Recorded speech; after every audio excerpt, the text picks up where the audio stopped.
Arcade Perfect, my arse.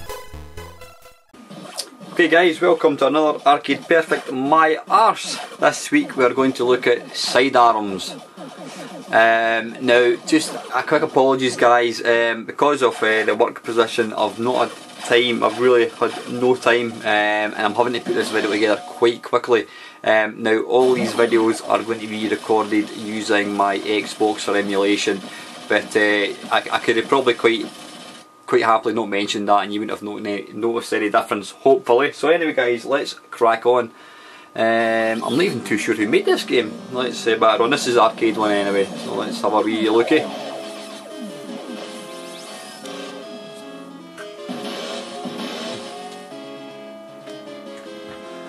Just a wee second, I'm trying to get this right. Does that look alright? Hopefully it is. So yeah, this is one of the sort of lesser well known shoot 'em ups that came out, I think it was 1987, was it? I'm sure that this game featured in my latest.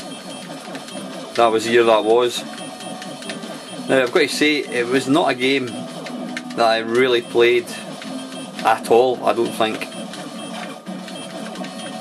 I'm not quite, is that a cow? That looks like a cow actually.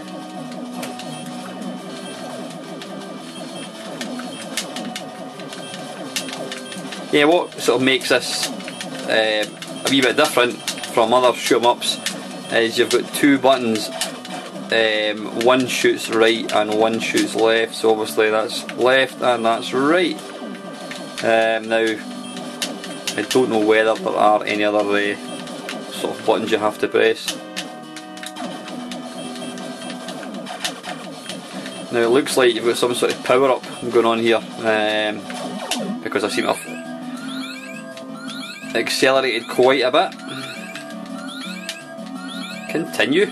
Oh yeah, there's that. Let's continue again.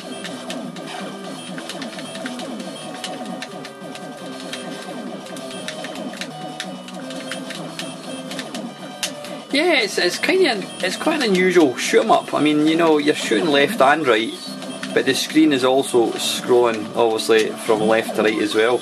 Bloody hell. Oh, baddie.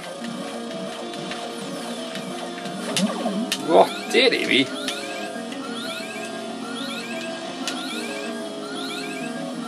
Right, let's continue.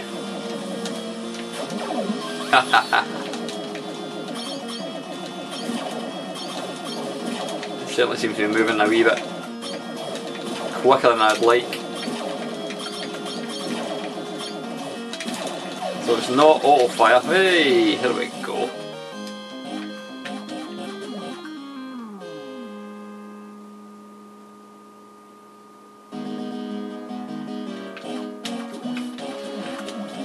Now I'm guessing this is bollocks. I'm guessing this is by Capcom, not because I happen to see that I know who wrote it. It's because the music sounds very, very similar to Commando.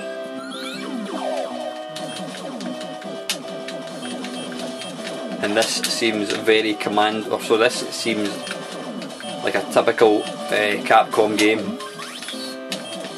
Capcom are never really into the cutesy stuff.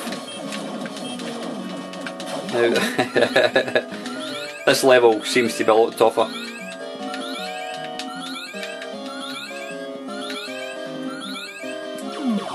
Let's continue once more. Now I'd never normally keep continuing. What? What happened there? Whoa, this looks a bit handy.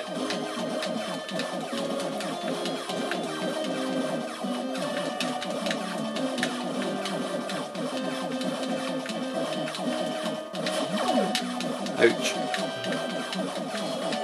Aye, it's kind of a mashup of a lot of different, it kind of feels a bit like R-Type as well, bit of Nemesis, bit this, bit that, bit this, bit that. Nah, I mean seriously, it feels like a sort of a Nemesis meets R-Type with Commando music. It's certainly quite hard to control using the 360 controller, especially when you're going at 100 miles an hour, like so.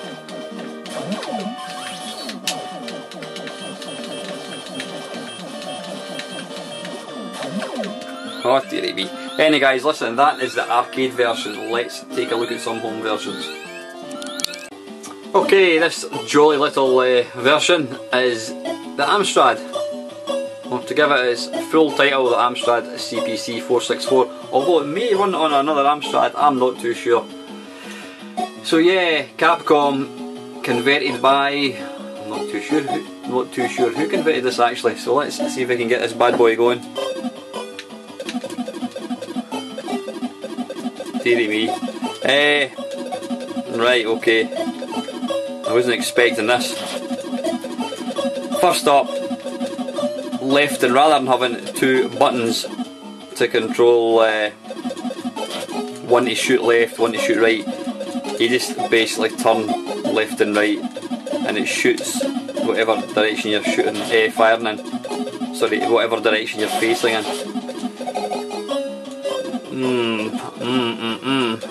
The first thing that's apparent to me here is the screen looks very, very small. Now one of the guys commented, I can't remember who it was, commented on one of my videos about the Amstrad, something to do with only having so much screen memory or something, and that is why a lot of games ran in small windows.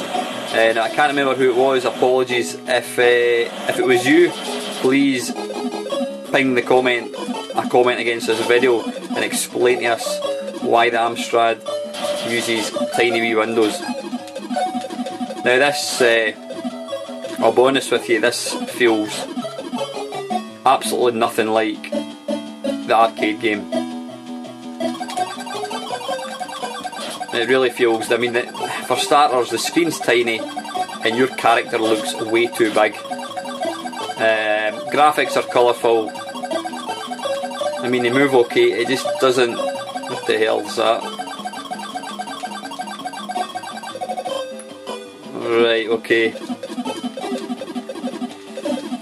Yeah, very colourful graphics, but it's got about as much in common with sidearms as, I don't know, a carrot has with rhubarb and custard, which is virtually none. Although to be fair, this does share the same name as its arcade big brother, if that's want a better phrase.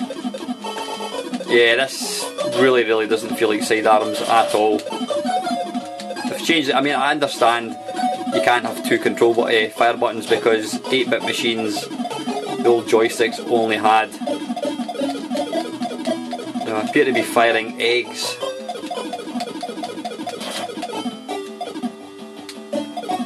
I should technically be able just to sit here and take them all out in one go. Let them come towards me and bang. There we go.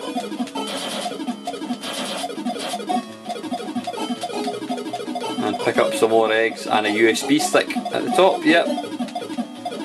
Pow does it say, is that power up or does it say pow? Yeah. Okay guys, listen, that's enough of that one. That is the Amstrad one. Not too impressed with that one. Okay guys, this is Sidearms and this is on the Atari ST.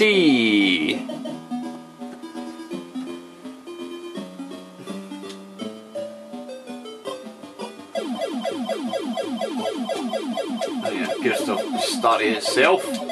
Right, excuse me a second guys, because I'm playing this on the Xbox, I've got to use the... Right, how do we change mouse control? Don't want that.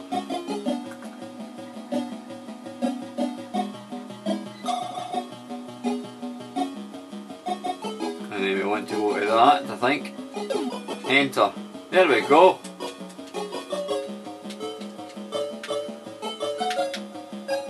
And we want to go back to...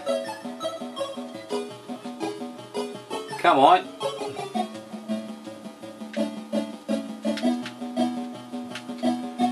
sometimes using sometimes using things like this isn't always the best. I do apologise, guys.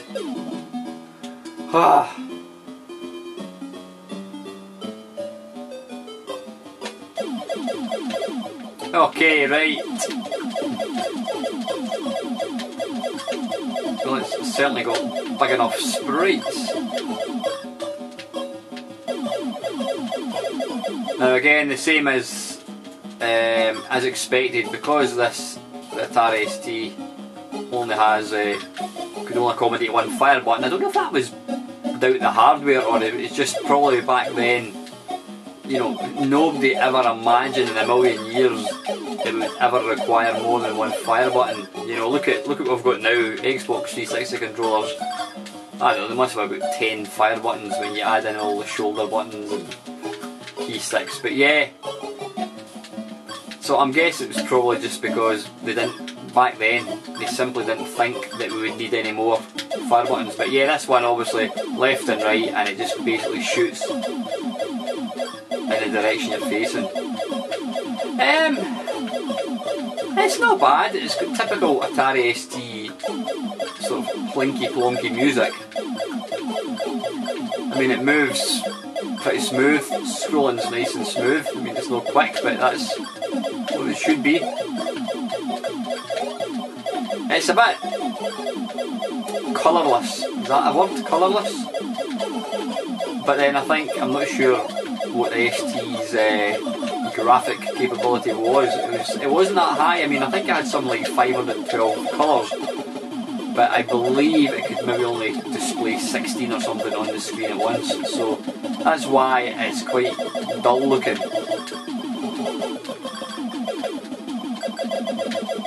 Now I can't honestly remember if this plays like the arcade one. I mean, you know, it moves nice. The actual level layout, I've no idea. I recognise these big kind of U, sort of U letter shaped sort of baddies.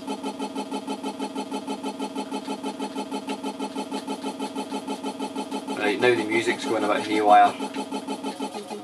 Oh! Now that could well be because I'm playing this through emulation. I'm really not too sure. Oh, it seems to have recovered. But yeah, not bad version. It's obviously, it's faithfully copied the big chunky sprites of the arcade one. What the hell was that? Alright, okay.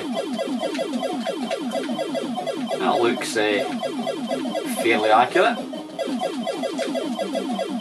Now, it doesn't appear to flash. Am I actually killing it? No. Oh, you take your eye off the screen for 1 second and you die.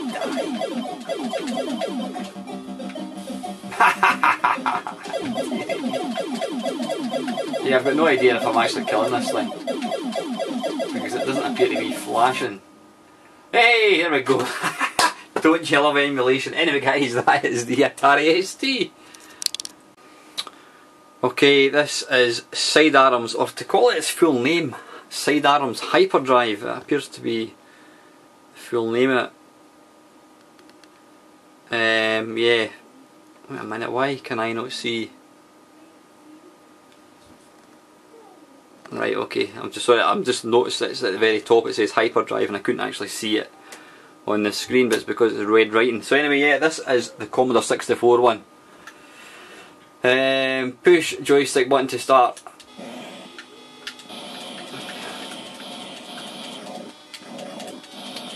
Okay, now this, as you can see here, this is a perfect example of, let's turn the sound up a wee bit guys.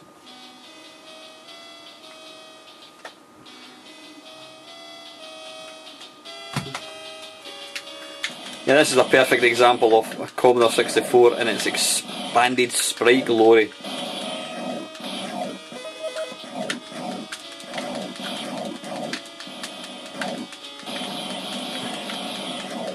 But it's got a bit of parallax scrolling going on there.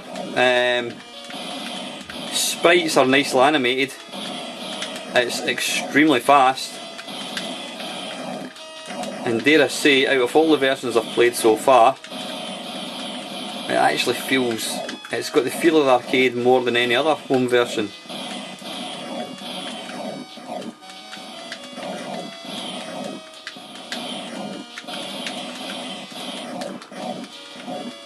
Now I don't know, am I on some sort of infinite energy thing? Is that people drowning? None of the versions really, level wise, really feel like the arcade one. I don't quite know what's going on there. Mind, I wasn't paying a lot of attention.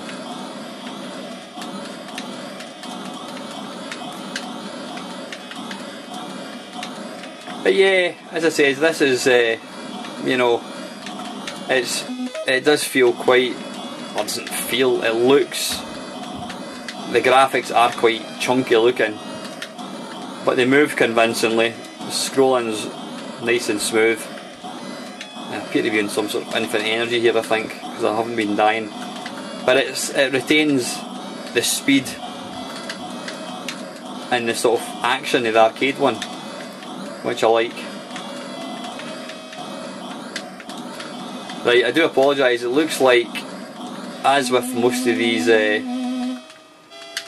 ROMs that you kind of acquire for these systems, it has a built-in trainer, and I didn't actually touch anything, I just pressed spacebar thinking it was going to just set me up. How? But it... Nope, is that loading? Ah, here we go. Well, if that was loading, it didn't take very long. There didn't appear to be any sort of end of level.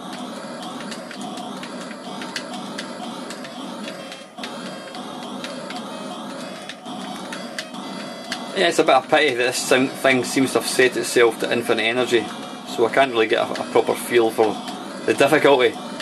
But it certainly feels and plays very much like the arcade, even if the sprites are kind of expanded looking.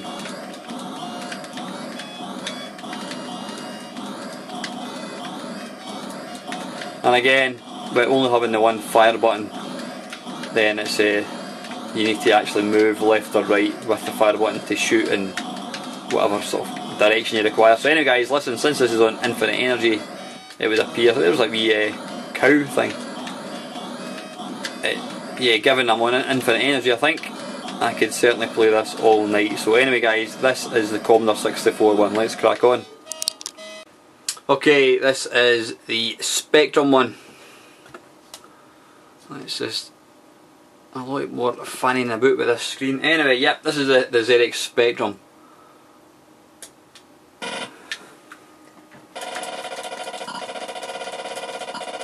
Now as expected, it's in fact this is indeed monochrome. Two colours, yellow and black. No, I tell a lie, you can see the wee speed bar at the bottom is actually pink, so that's not entirely true. Plus the score is white, but the actual graphics are just yellow and black. I mean, graphics look nicely detailed. The sound is just a bit of a white noise almost. It's fast enough. The scrolling's quite nice for a Spectrum. Whoa! Again, oh, you've got this little dude that runs along the bottom. Again, it does kind of play pretty much like the... Okay, that'll be me dead then. It does play pretty much like the arcade one. The arcade does have big graphics, but I actually wish... Excuse me, I actually wish they had made them smaller because the graphics feel slightly too large for the screen. And obviously the home bit, listen to me, the home versions I've obviously tried to replicate that big graphics, but yeah, I mean the graphics in this look nice. The sounds passable.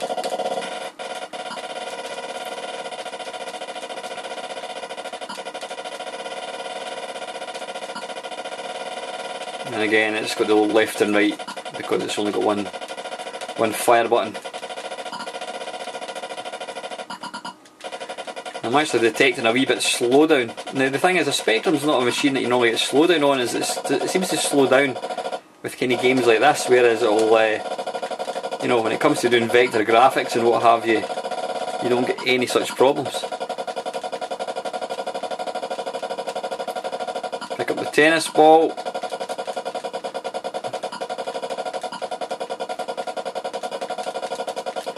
But this game, I don't really, I mean, I don't have any affiliation or sort of love of the game, but it's not a game that really, if you were to ask anybody to name their top 10 games, video games, I would be very surprised, or I'll rephrase that, I would be unsurprised if you asked 100 people to name their top 10 and 100 of them, wait a minute, did I kill that with one blast? That was a bit strange. And you can see there the fact there's no baddies on the screen. Now I'm guessing, no, I've not crashed. Yeah, I'd be very surprised if 1 out of 100 even mentioned this game. Okay, right, that is the ZX Spectrum one, guys. Okay, this is the PC Engine one. Now, just from the title screen, I mean, they do say that first impressions count, and just looking at this, I'm quite hopeful that this is going to be a pretty decent conversion. Run button. Run button. And it seems to be the first one, I think anyway, that's got the sort of intro from the arcade, so bonus point to the PC Engine for that. Now, yeah, here we go. This one utilises, obviously being a console, it has more than one fire button. So I can shoot left with one fire button and shoot right with the other one.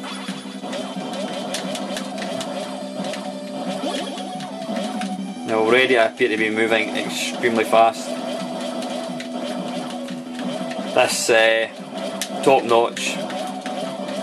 This looks and plays almost, there's a wee cow. I'm not quite sure what the cow pickup actually gives you. Oh, you sod you. Right, okay, it's also fiercely difficult. It's probably no help the fact that I'm using a gamepad to control this. This sort of game really needs a joystick for that kind of precise movement. But the sound, the graphics, everything about this is just spot on. Let's go for one more game.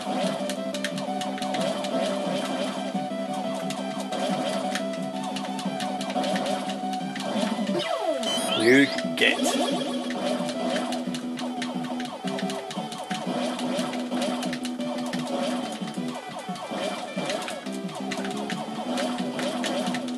It actually makes a big difference being able just to hit the fire button to shoot in a different direction.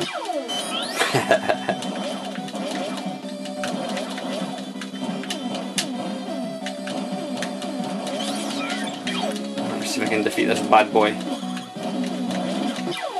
You get.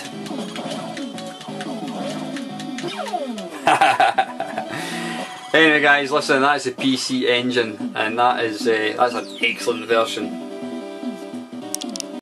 Okay guys, this is the Microsoft Xbox, and this is on the Capcom Collection number 2. So let's take a shot.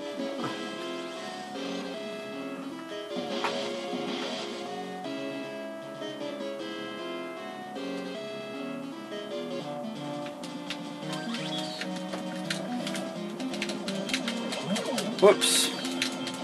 Now, as expected, we can probably tell this looks, sounds and plays exactly like the arcade one. And that's probably because it's not a version of the arcade one, it's because it is the arcade one. And that is obviously the benefit you have from consoles like this. You know, to have something like this to have an Xbox back in 1986, you would have been the best pal of everybody.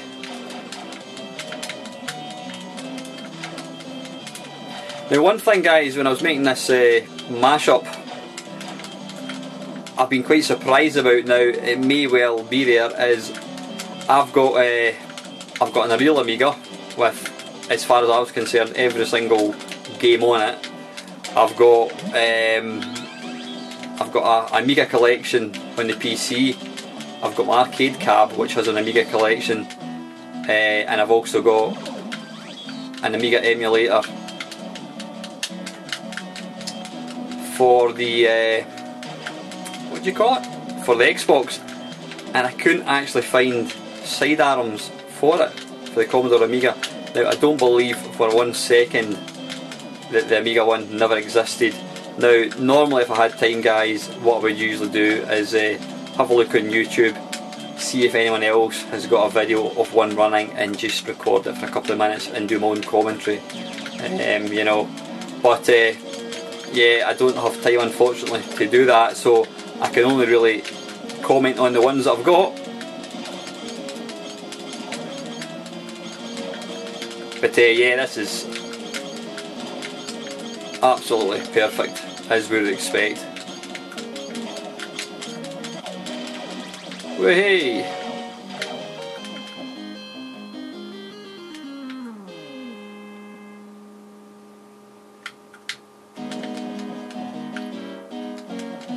Yeah, it's very Commando-esque, the music.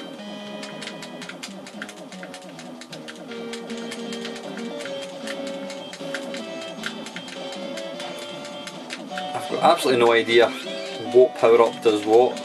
I mean, when you pick up too many speeds, it just gets hectic.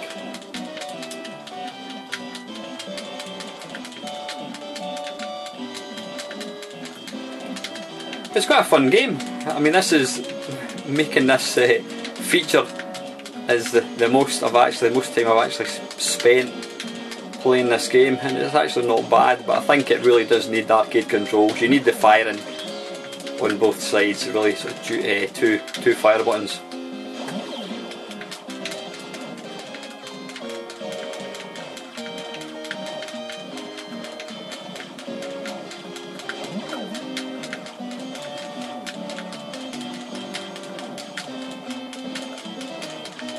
But this version is the very last one.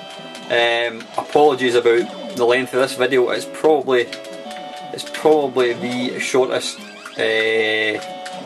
Arcade Perfect My Arse one I've actually done yet. But you know, I mean, I normally try and pick a game that's out on a lot of systems. But like I says, time's just been of the essence, guys. And rather than not get this video out, I wanted to get one out. And at the end of the day, it's still a legitimate video, albeit there's not as many versions. I mean, there wasn't really, apart from the PC Engine, there didn't appear to be any versions for Mega Drive, SNES, Master System, or even the NES. But again, that could just be that I don't have the ROMs, so apologies if I've missed any. There wasn't even one for the Sharp X68000, which I thought there was going to be one there for it, since that has things like ghouls and ghosts. So anyway, guys, listen, enough of this. This is not the arcade one, this is the Microsoft Xbox one. And I appear to have just disconnected the controller. Yeah, so right, there's not that many versions to look at. Let me think. Amstrad was a bit of a debacle. It looked nice and colourful, it played and felt and looked bugger all like the actual arcade game. C64 was really nice. Blocky graphics, colourful, very fast, decent enough music, good sound effects. Spectrum 1 was completely monochrome, although to be fair it did play fairly well. Atari ST one, it's an Atari ST version, not bad graphics, played fairly well. Yeah, it's what I'd expect. PC Engine was utterly fantastic, arcade perfect. So yeah, I think that was all the versions, guys. Like I said again, apologies about a sort of fairly short Arcade Perfect feature this week, but that's just the way it rolls with this particular game that I picked. So yep, I'd like to think in third place I would have to go for, it would have to be the Atari ST. I would like to pick the Spectrum, but it would have to be the Atari ST. It played pretty well, you know, a bit kind of lacky colour sort of thing, but it played well, had the graphics and that kind of stuff, felt like the arcade one. Second place I'm going to give to the C64 one. That's really nice, blocky graphics, but it really felt like the arcade one, which I thought was excellent for an 8-bit machine. But there was only going to be one winner this week, guys, and that is the PC Engine. As far as I was concerned, it was arcade perfect. Yeah, you know, if you've got an Xbox, then by all means play this one, because this is the arcade one. If you've got MAME, play it in MAME. But best home port would definitely have to be the PC Engine. So anyway, guys, that is it again. Apologies about a shortened video this week. You know, please appreciate I've just not got as much time as I had a few months ago, but I trust you've enjoyed watching it, guys. Please feel free to like, comment, subscribe, leave any comments down below, and as usual, thank you very much for watching.